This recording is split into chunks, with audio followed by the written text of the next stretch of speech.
গেলের 59 ছক্কার record আগেই ভেঙে দিয়েছিল। অপরাজিত ছিল 28 বলে 97 রানে। পরের বলে একটা 4 কিংবা ছক্কা মারতে পারলেই ক্রিস গেলের সব থেকে দ্রুততম 30 বলে সেঞ্চুরির রেকর্ডও ভেঙে দিত। ওই মোমেন্টে ইউনিভার্স বস ক্রিস গেলও মনে হয় দোয়া দুরুদ পড়া শুরু করছিল। ऐसी क्या चीज है जो बच्चों को डरा रही है?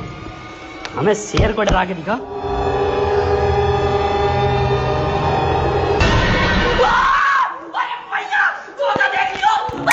অভিষেক শর্মা তো ডাকের বন্যা বয়ে দিচ্ছে।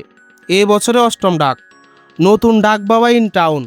मेरा बेटा कितने लोगों को मार कर मरा है। सॉरी सर, ये किसी सोल्जर का एक ही मुक्का खाकर मर गया। তবে সিএসকে ফ্যান্সরা ভালোই মজা নিচ্ছে। ঈশান কিষানের ওই দিনের সেলিব্রেশনটা তারা ভালোভাবে নেয়নি, আর সুযোগ পেতে ভালোভাবে ধুয়ে দিচ্ছে হায়দ্রাবাদকে।